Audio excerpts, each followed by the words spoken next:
मैं जामवंत हूं। 2000 वर्ष पूर्व भारत के इतिहास में एक ऐसा क्षण आया जो सदियों तक मानव जीवन और कर्म के मार्गदर्शन का आधार बना। वह क्षण था महाभारत का अप्रतिम युद्ध, जो केवल एक युद्ध नहीं बल्कि जीवन के गहन सत्य का संवाद था। उसी युद्ध ने जन्म दिया एक ऐसे अमर शास्त्र को, एक ऐसी दिव्य वाणी को, जिसने युगों युगों से भटके हुए मानव समाज को सत्य और धर्म की ओर बढ़ने का मार्ग दिखाया।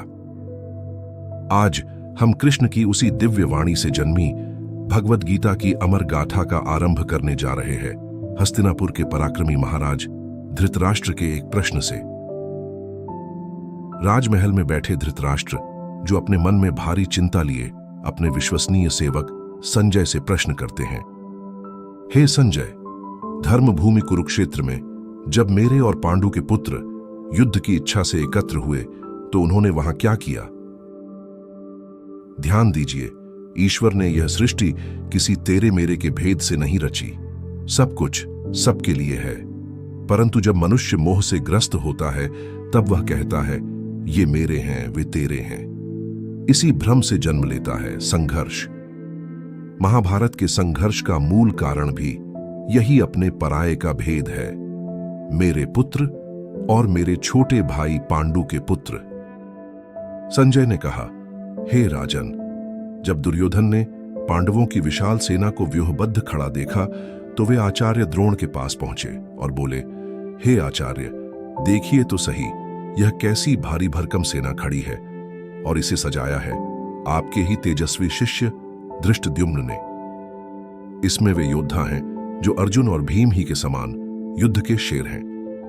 युयुधान, विराट, द्रुपद, धृष्टकेतु, चेकितान, काशीराज, पुरुजित, कुंतीभोज, शैभ्य, युद्धामन्यु, उत्तमौजा, अभिमन्यु और द्रौपदी के पांचों पुत्र, ये सभी के सभी महारथी हैं और इनकी आंखों में युद्ध रूपी अग्नि प्रज्वलित हो रही है।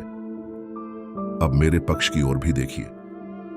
आप स्वयं, पितामह भीष्म, कर्ण, कृपाचार्य, अश्वत्थामा, विकर्ण और भूरिश्रवा, इनमें से एक एक योद्धा इस युद्ध के लिए अपना जीवन अर्पण कर चुके हैं।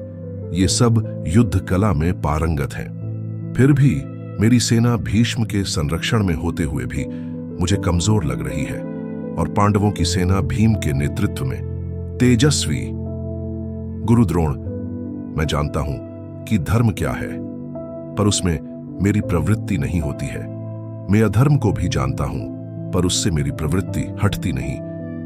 मेरे भीतर अवश्य ही कोई देवता बैठे हैं और मैं वही करता हूं जो वो मुझसे करवाते हैं।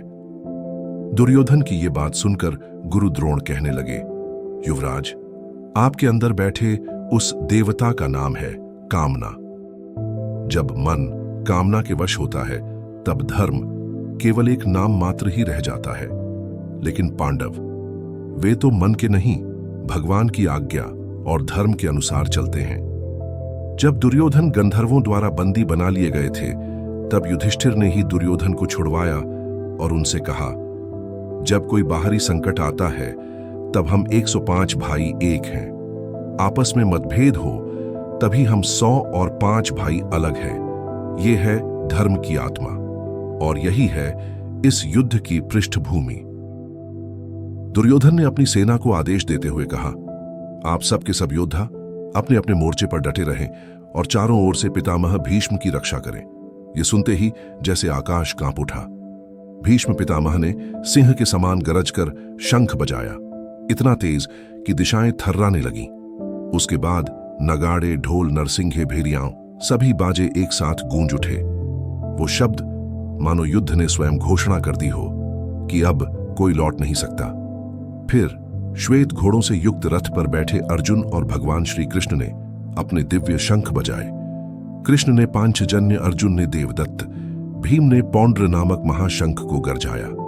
युधिष्ठिर ने अनंत विजय, नकुल और सहदेव ने सुघोष और मणिपुष्पक नामक शंख बजाए।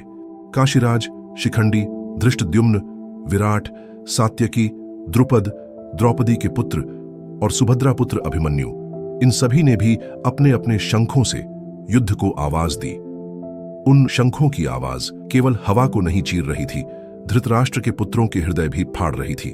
जैसे भीतर की सच्चाई जिससे वे भाग रहे थे अब शंखों की आवाज में प्रकट हो रही थी। और तब कपिध्वज अर्जुन, जिनके रथ की पताका पर हनुमान विराजमान है, ने अपने सामने खड़ी उस अन्यायी सेना को देखा। उन्होंने गांडीव उठाया और फिर धीरे से किंतु गंभीर स्वर में भगवान श्री कृष्ण से कहा, हे अच्युत, रथ को दोनों सेनाओं के बीच में ले चलिए। यहीं से शुरू होगी अगली कड़ी, जहां हम देखेंगे अर्जुन का गहन अंतर्द्वंद, श्री कृष्ण का मौन और युद्ध से पहले आत्मा का संघर्ष।